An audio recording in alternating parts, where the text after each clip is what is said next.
You're listening to The Haunting of Bly Manor Aftershow by Horror Movie Talk.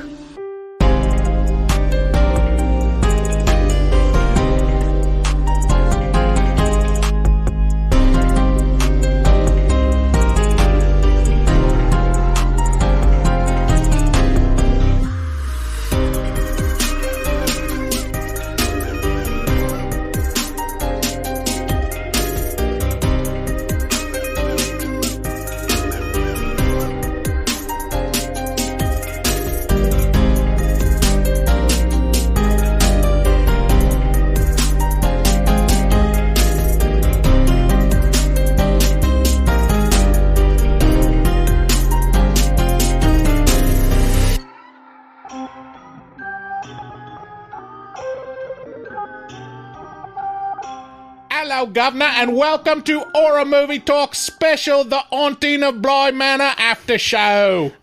Okay.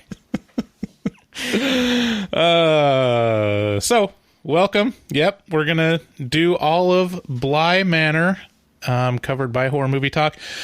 On a normal episode, we would review and discuss one horror movie in detail, but for this series of 10 episodes, we will be having an opinionated and accidentally funny discussion on each episode of The Haunting of Bly Manor.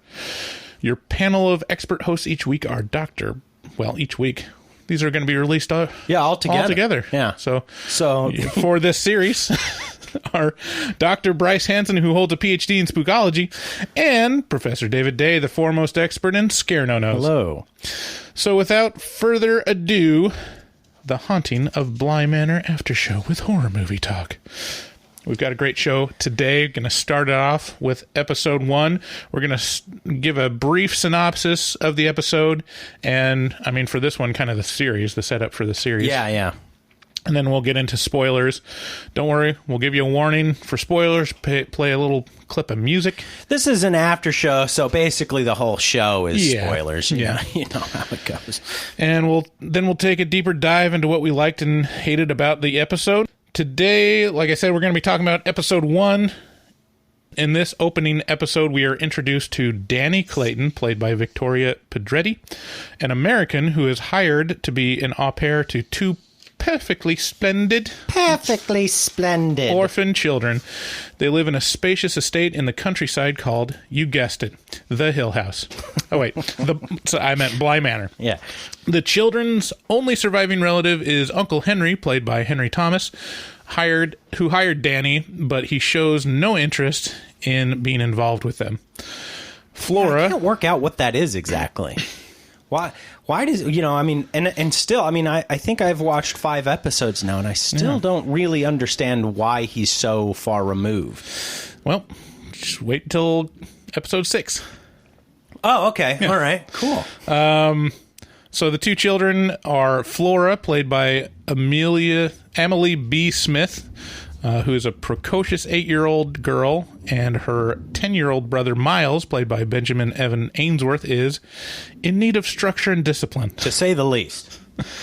There are other staff at the Bly Manor, including the cook Owen, played by Rahul Kohli, the housekeeper Hannah, played by Tania Miller, and my children, apparently rolling bowling balls upstairs. And Jamie, the groundskeeper, played by Emily Eve. Amelia. Emily. What am I saying? As Dani gets to know the children and Bly Manor, strange and unsettling things start to happen, and the children begin to act strangely.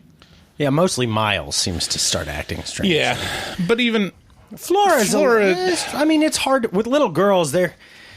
Flora's kind of fucking with Dani. I mean, if you didn't straight off assume that the house was straight up haunted, right, she would be in on all the jokes, or all the pranks as well. Yeah, that's a way to drive someone insane, is to just look at their earlobe. Just be like, when you talk to them, just be like, what are you looking at? What? Is something behind me? Meet my eyes. Meet my eyes, Jim. Is there a spider on me? What are you doing? So, that's the synopsis of episode 1. So with that, let's go ahead and talk about ourselves for a minute. We are Horror Movie Talk Podcast. Like Bryce said at the start of this episode, we normally review one horror movie per week. Our website is horrormovietalk.com. From there you can find links to all of our social media, and of course we post new episodes of our normal show every single Wednesday. If you'd like to get a hold of us, leave us a voicemail to be listened to on our normal show posted on Wednesdays. That you can call us at 682-253-4468 or 682-253-4HMT, and we'll play that on one of our movie review episodes. If you'd like to support us, you can do so by heading over to our Patreon at patreon.com/horrormovietalk, or you can just go to our website and click through the link at the top banner there. And thanks again for listening, and let's get into the spoilers. Here we go.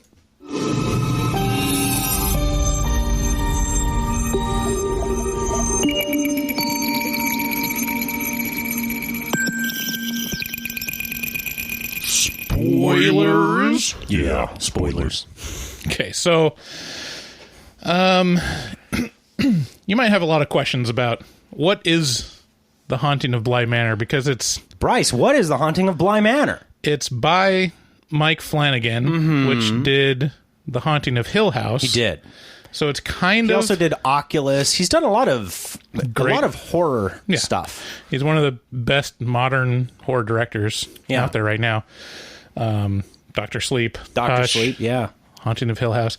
So this is kind of a sequel to The Haunting of Hill House, but it has its own season. It definitely is similar in structure, in the episode to episode structure of the overall series. Yeah.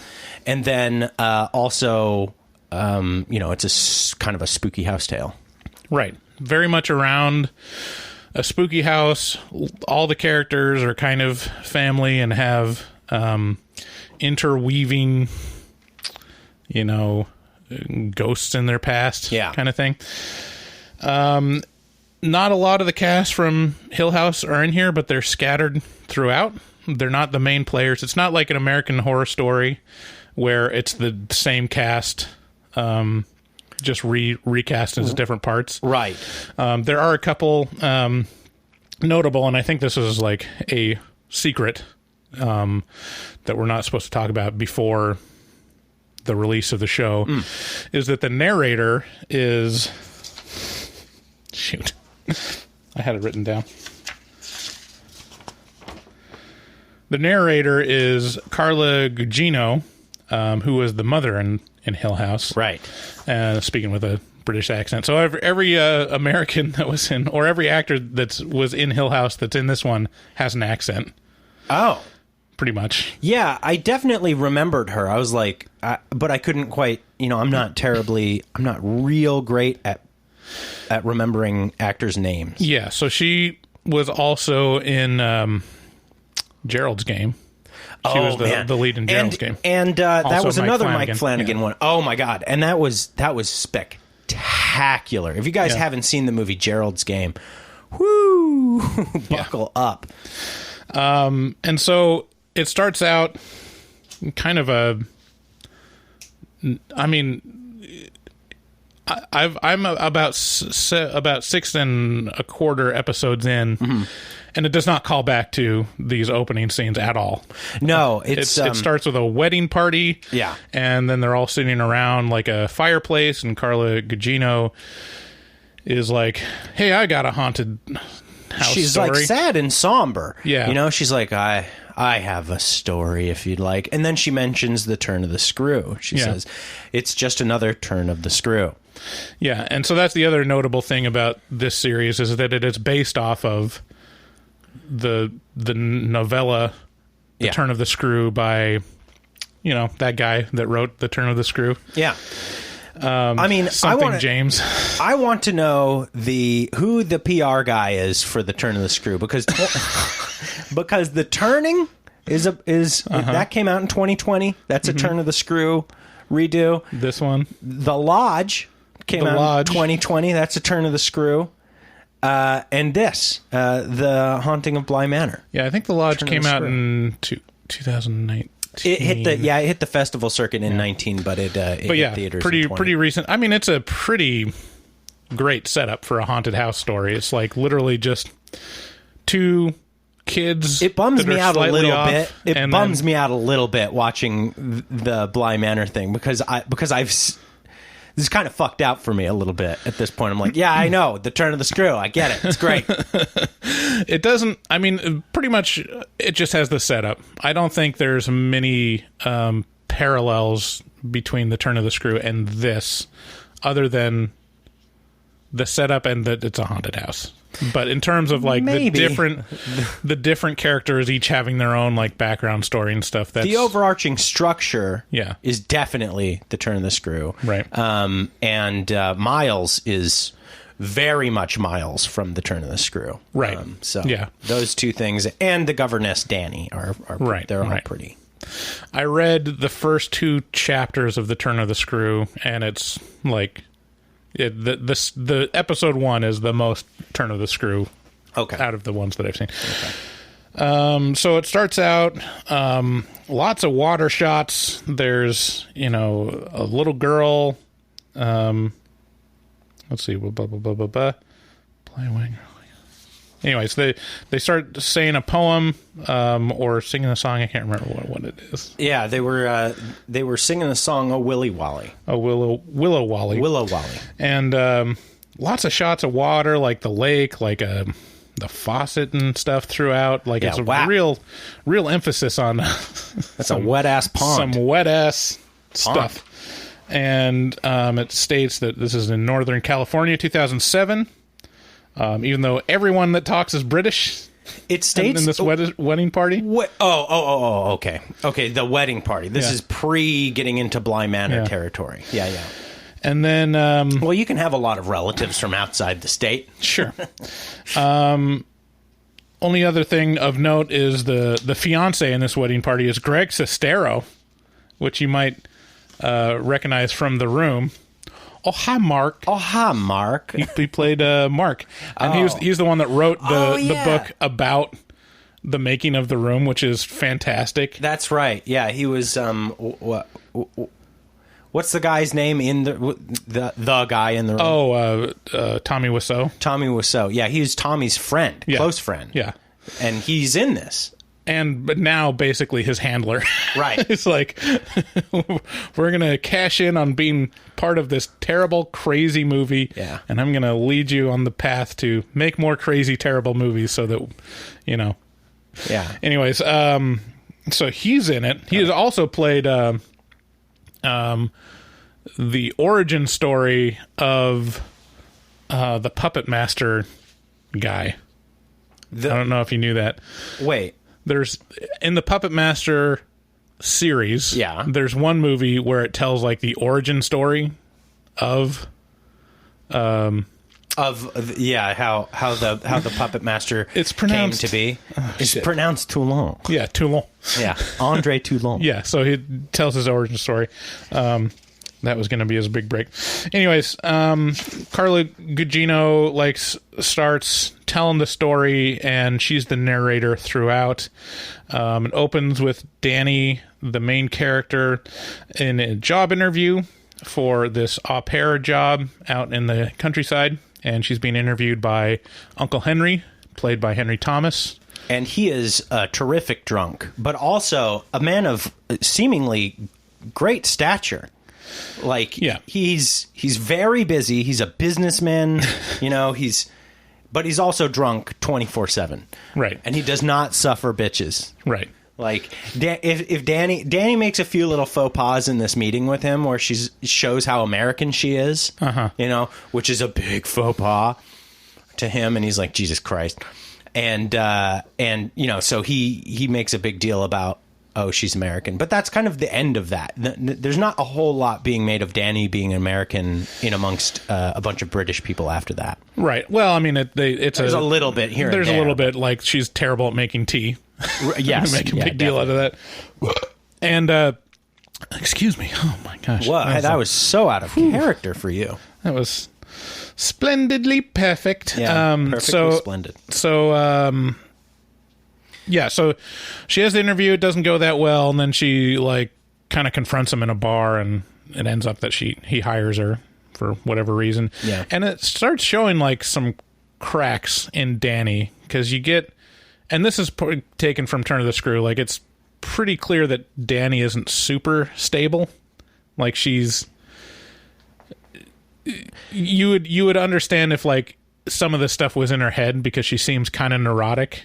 And she talks briefly about how, he asks her why she would want to do this job, which is basically teach two kids. Yeah, what's the catch? What's the catch here? Why, you're a young, beautiful girl. Why would you be essentially giving up any kind of social life that you have in order to go off into the countryside alone and essentially nanny two kids and teach them? Like, you're going to be stuck there, and look at you. You're gorgeous. Like, what's the catch? Right. And this actually speaks to the thing that I enjoy the most about this show so far, which is it's really it's a character study about a bunch of very flawed individuals, and you build empathy for each of them, and you begin to really like. This is more than just a spook factory by a long shot. This is really a show. This is really a dramatic show about that takes great effort to make these characters really flawed, but also like your heart goes out to each of them. Yeah, it's the same thing with The Haunting of Hill House. The great part of it is it's a very emotional story for everyone. Like everyone has an emotional core that you care about, other than maybe the villain, right? But even then, it's understandable. Everyone's like three-dimensional. Yeah, no one's like, well, Peter is kind of two-dimensional. Yeah, but he's great. So there's kind of some crack showing, and then she talks about how she was a fourth grade teacher, and it looks like she has shell shock from that. She's like, she's got children are children. I just want two. Two sounds good. Yeah, I would just like to be in charge of two. She's like, do you have any idea? Have you ever taught 25 kids? And then she gives this like 1,000-yard stare. And he's like, no, I have not. And she's like, in her head, it's like Vietnam going on. It's like, you kind of get this feeling of like, oh, this bitch has seen some shit. Yeah. So then it cuts to Dani in her car ride towards Bly Manor, talking with Owen, and he's kind of like... Owen is a great character. Owen is the cook, and his kind of backstory is he's got a sick mother in Bly, and he wants to work close to her. He was studying to be a chef in France, and then came back to take care of her. We later find out that she has Alzheimer's. It's very there's a through line with this, right? Where it's like, well, how did you get stuck at Bly? Right. Every character is like, well, why are you here? And with the kids, it's like, well, our parents died, Right. So we live here. We're stuck here. Yeah. With all the help, right? With the au pair, with the groundskeeper, with the cook, and with the the housemaid. Mm-hmm. Everybody has this like, why are you here?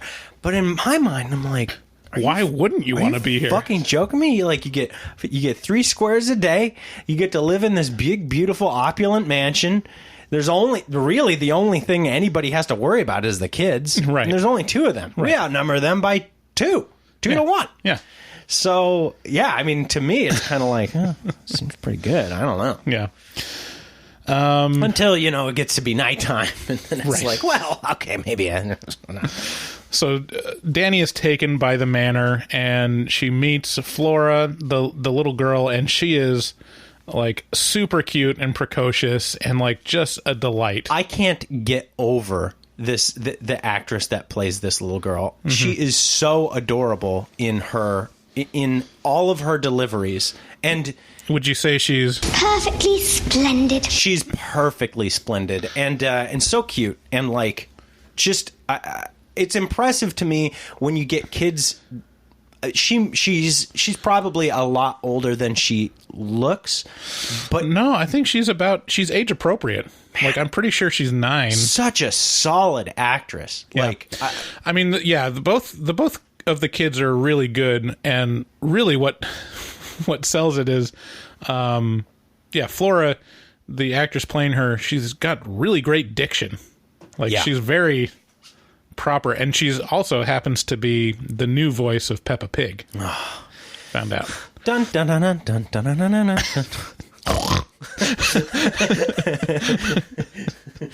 So, are you eating though? That's Peppa. That's for Peppa, because Peppa loves to eat.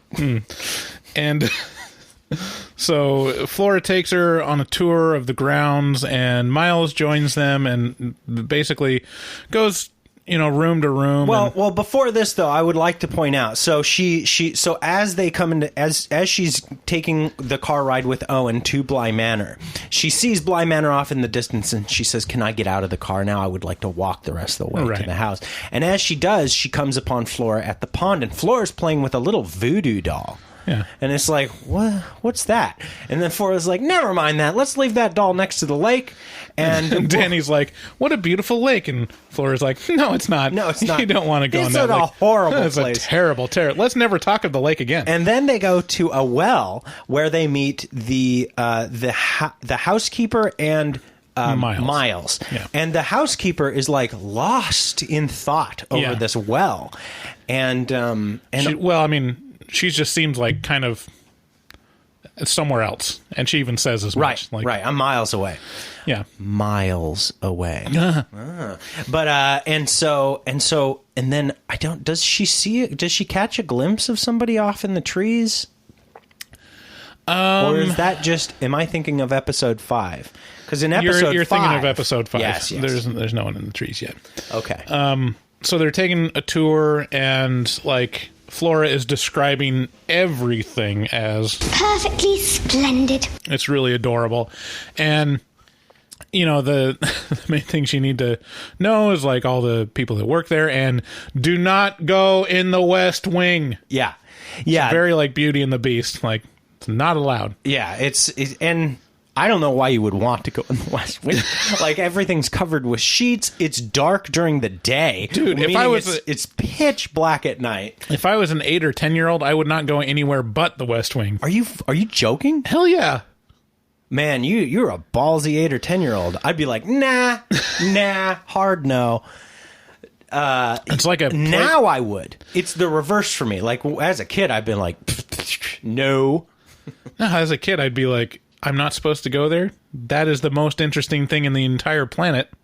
I will go there. Look, it's got weird, like, sheets over everything. Ugh. Let's see what's under them. Oh, no. As a kid, I'd have been like, hell no. I'd be all over, especially if it's... to the no. If it's my dead parents' like room, wouldn't you want to go in there and be like, look at their things and try to reminisce about your parents that you lost? I don't know. Maybe in another house, but not this house. Okay. Let's see where we are. Throughout this episode, the first like inkling of like, well, this is a haunted house story is that Dani seems haunted already. Even before anything happens. Before she even gets to Bly, it shows her in London in her what's it called? There's a hostel. And she's got like sheets draped over all the mirrors in the room. Yeah. And she catches glimpses of this weird, like, Frank Miller-esque, like, dark figure with bright mirror eye lenses kind of thing. A guy who's kind of like hanging around in the... He's a man, but he's also in the... So to bring it full circle... Yeah, that's where we start, is with the man in the mirror in terms of haunting. And and then just like as time goes on, stuff is a little off. There's Miles is kind of pervy. You know? right from the get-go. Yeah. He's like looking at her through the crack, and he's like, hey, baby. He's like, can I see one titty?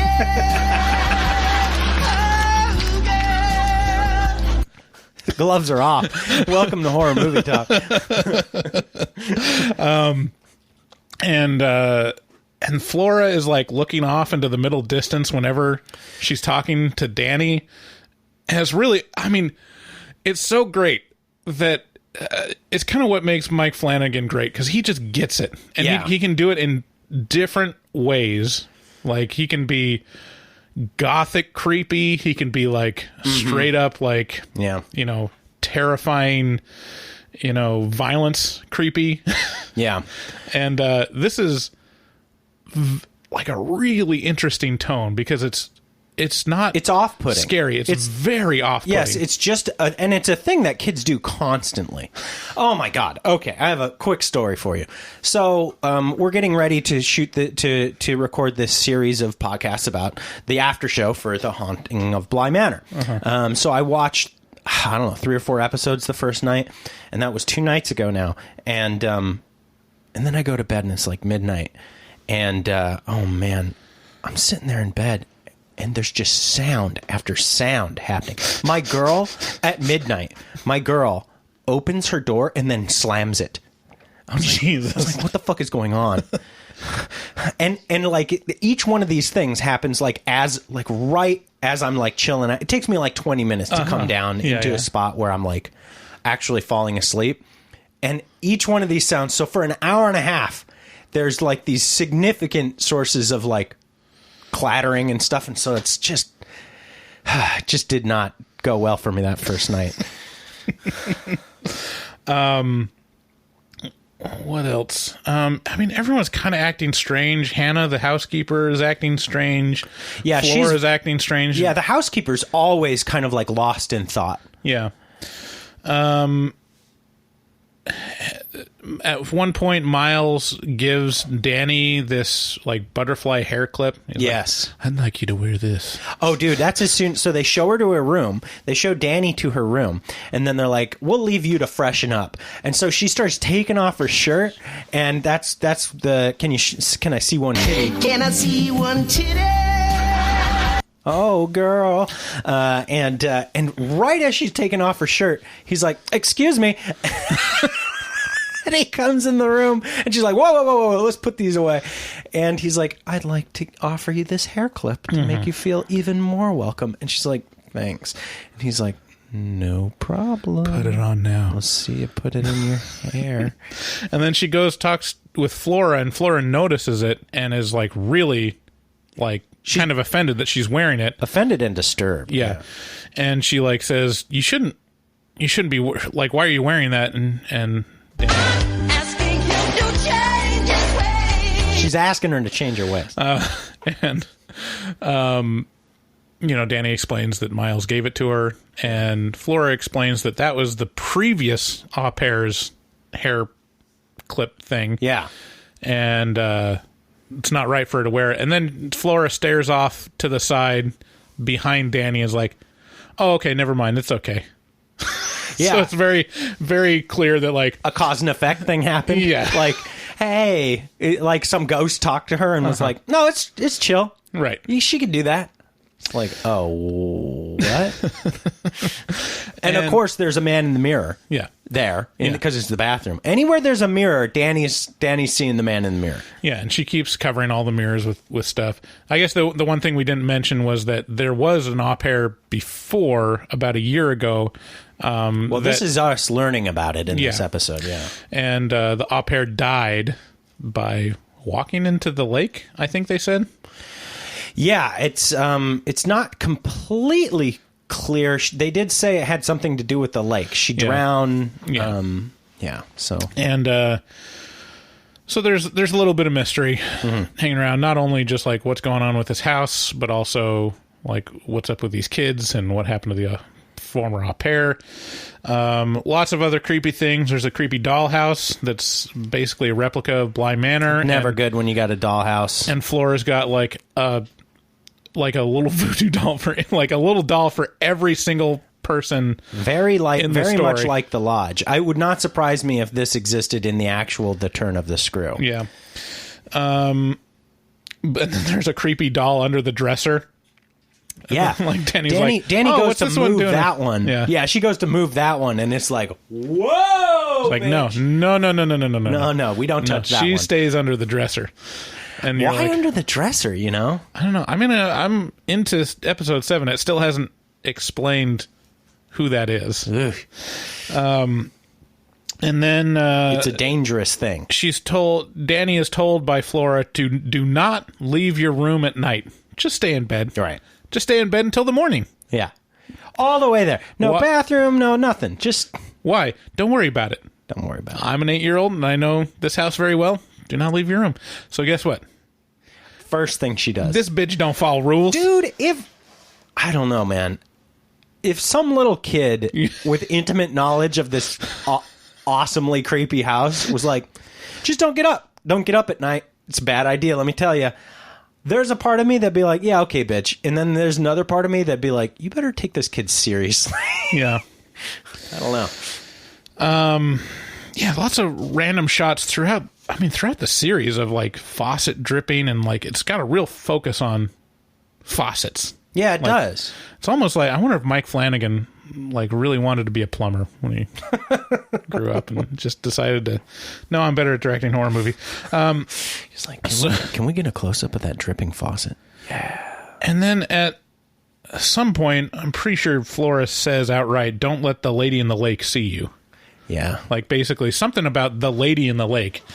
And Dani is all, Strange women lying in ponds distributing swords is no basis for a system of government. so she don't care. She's going to do whatever she wants. And then other things that she sees is there's some guy on the balcony all of a sudden in the West Wing where no one's supposed to be. And he's just like standing there, plain as day, looking at her. Yeah. And then it has my favorite subtitle in the entire series. In the brackets, it says "Haunting Whoosh." Yeah. So we watched these ahead of time with the press kit, and the press kit, you can't turn the subtitles off, which is both a blessing and a curse because it. But I'm very impressed with, like, if you need subtitles. These are some of the best I've ever seen. They are so accurate in this, like, and they're so timely, and there's like even the descriptor text that describes, crescendos in the music and stuff like that are so exquisitely, perfectly on point in their descriptions. This isn't just any whoosh. No, it's a haunting whoosh. Haunting whoosh. Like, yeah, it's very. It's the subtitles in this whole show are on point. And whenever Dani mentions like what she saw, she's met with like, "Well, you must be seeing things," Right. As if everyone in the mansion doesn't understand that it's a haunted mansion and they've seen like real shit go down. Yeah.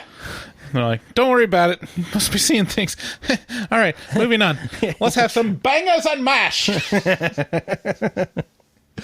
Why are they called bangers? Mash makes sense. You know why. I mean, you know why. Bangers? You know why. Because you bang in their dick They're shape? sausages, yeah. Right? All right. I don't know. Is it that simple? We have fans in the UK. The Herds over there. Yeah, the Herds kitty you heard in the very beginning. Yeah, that's her voice. You heard the Herds. Yeah, you heard the Herds. or at least the Herd. So if you're in the UK, let us know. Why are they called bangers? Yeah, what's the story there? And why not like saucies? And why fags for cigarettes? Or dickies. Right? Yeah. In this Well, fags makes sense because it's a bundle of sticks, right? I guess. So I don't know. It's if a faggot is a bundle of sticks, is one stick a fag? I think that's the way the logic works. Anyways, I don't know if we mentioned the parents died like 2 years before. Yeah. And the au pair that died 1 year before. So these kids have seen some shit. At the end of the episode, they're still being super weird, and at the end of the night, Dani's putting them to bed, and then they're like, "Oh, go. I have a hat box in my closet. Could you go get that for me, Dani?" Yeah. I can't even remember what they asked for, but there's something in the closet, and she goes in the closet. Yeah, I and think it's in Flora's closet. Yeah. Yeah. And then they slam the door shut and lock her in, and she has like a massive panic attack. Massive panic attack. She sees Mirror Man. She sees...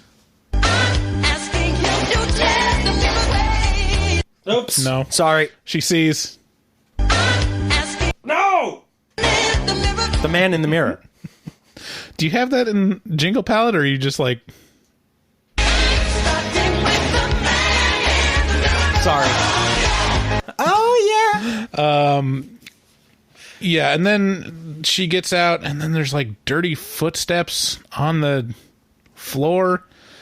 It's like just really creepy and unexplained, and it kind of just leaves it hanging. That panic attack is really intense. Like, that's an intense, like, that's a very claustrophobic moment in this show. Yeah, it's a good payoff for like the amount of anxiety and off-puttingness for the whole episode, to where like, all right, now it's getting delivered like we're panicking now.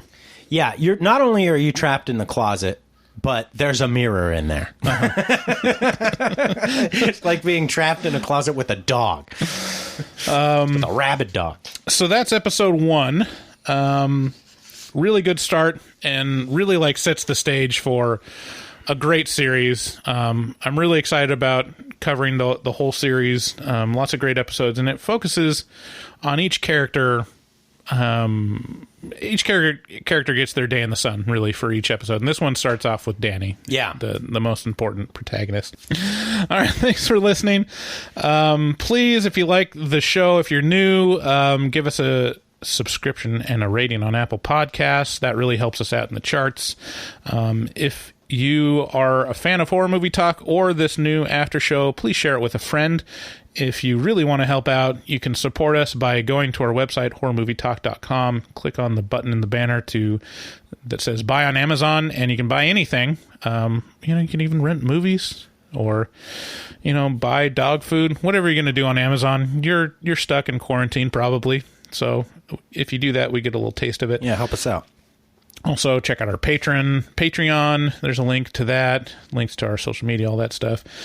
Special thanks to Dustin Goebel. He does the artwork for all our regular episodes, and he also takes commissions, so check him out at dgoebel00. That's at DGOEBEL00 on Instagram. Also, special thanks to Max for the intro music, which is fantastic, and Kitty back in jolly old England for giving us our little intro phrase. I thought my accent was pretty good. Like, I really can't tell the difference between her accent and mine when I'm trying to do an English accent. Yeah, so the very kind, talented young man who made that intro music again is Maxwell.R.Allen on Instagram, so check him out. Coolio. Check out our other episodes on Horror Movie Talk, where we review actual just standalone horror movies. And if you want to give us a call and leave a voicemail, the number is 682-253-4468. Thank you so much, and we'll see you for episode 2. Bye. Bye.